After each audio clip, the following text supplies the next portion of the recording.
right, speaking of shutting down, our guest is about to shut down Fresh Out Live for the first time ever. He has been on a meteoric rise from voice memo to #4 on the Billboard Hot 100. It is his very first time chopping it up with us here at Fresh Out Live, so please let's give him a very warm welcome. Please welcome Nicky Youre. What's going on, dude? How you doing? Welcome to the show, brother. Good to see you. How are we doing? We're doing great, man. How are you doing? Amazing, bro. Crazy to be here. It is kind of crazy. You've had a crazy week. Now, if you've never been to New York City, you're watching MTV at home today, there's this really cool structure called The Vessel over in Hudson Yards, and you performed at it. I didn't even know it was a concert venue, but like, that's so cool. What a unique experience. Yeah, dude, that was so sick. Yeah, in front of like this crazy statue that I've never seen before, so that was just like the most cool thing that I've done so far, probably. It almost looks like a beehive, right? Almost yeah. Like just, yeah, it's really crazy. You can look it up if you don't know what we're talking about. But and that was only your 7th show ever, you were telling me. Yeah, man. So I'm on. The next one will be #8, and I'm starting to get the hang of it and all that good stuff. But yeah, it's been wild so far. Well, it's kind of crazy, right? Because you have this huge hit we'll talk about with Sunroof, and then you're learning the art, which is like a totally different art than making a hit song like you know how to do. For sure. Of the live performance. So how's that been? It's been great. I mean, that's like the challenge right now with everything is like figuring out how to perform, and then like the content side of being like a content creator now, because that's like so important. So it's so that's fun. Like the hardest part for me. And the music is what comes a little easier. So we're just figuring all that out right now. Definitely, with a lot of success along the way. Thanks. Now you were at the VMAs recently, and we were actually seated together, and it was so cool to be next to you while you were up for Song of the Summer. Yeah. But just for starters, we got the pick of you on the red carpet, or the black carpet, excuse me.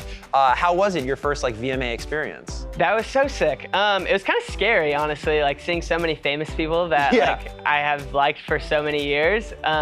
So that part was pretty gnarly, but everything else was like super dope. We sat right next to each other, so that was really funny to run into you today. But that was Nicky's favorite part, actually. It was, yeah. I'll never forget it. No, but it's funny you say all these famous people, because for anyone who's never been to the VMAs, it almost is like prom if you've been to prom in high school, but just with the most famous people ever. Yeah, and I had no clue what to wear. Like we found out like the week before, so like I just wore like a super like classic suit, and then everyone shows up in like the craziest stuff. Oh, so insane! Did you see Lil Nas X? Yeah, it was like wild. Yeah, it was really crazy. Sick. Did you get starstruck by anybody?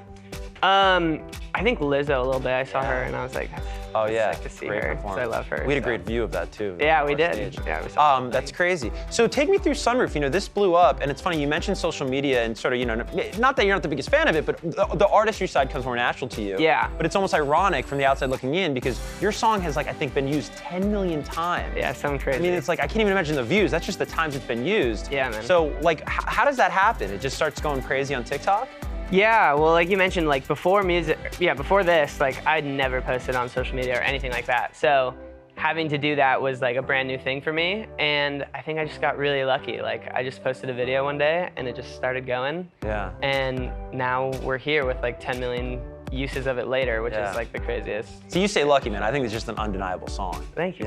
It is. And that's like the other thing is like you can't force these algorithms and stuff. Like you just gotta do what you do best, which is hopefully the music. Yeah. Yeah. Now there's so many cool remixes of this song. Was that always the intent? Was that a vision of yours, like when you were constructing the song, that you wanted maybe an arrangement that lent to remixes, or where did that come from? No, I had no intent with that originally. I think it just got to a point where I was interested in seeing what like other artists could do to like bring some new life to the song again, because I wanted it to like keep going and live a long and healthy life, I guess. So it was originally just gonna be 24K Golden, and then like Thomas, Rhett, and like a couple other people started reaching out, and like Loud Luxury, who I was like friends with before. Yeah. And so it was just like super natural and was super sick. Yeah, and it's cool you mentioned 24K Golden sort of in that pop, hip hop space, and then somebody like Thomas Rhett who's over in country. It kind of speaks to that, like just the universal appeal of Sunroof, So people can take it in so many different ways. Yeah, that was the best part, was like,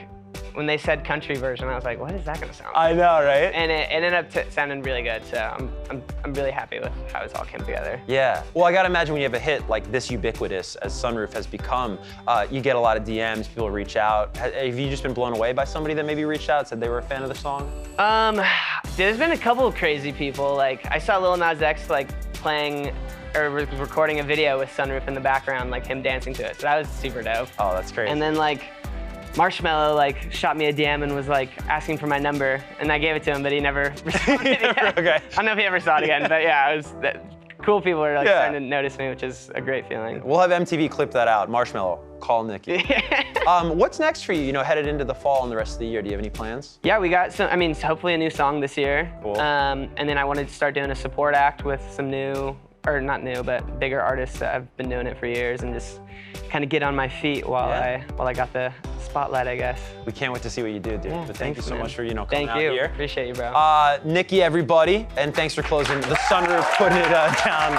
Anyways, it is Fresh Out Live. Make sure you stream Sunroof, the remixes. There's so many cool variations of the song. And thank you as always for kicking it with us here, kicking off your weekend on Fresh Out Live. I'm Kevin Kenny for Nicky. We'll see you next week on MTV. Have an awesome weekend.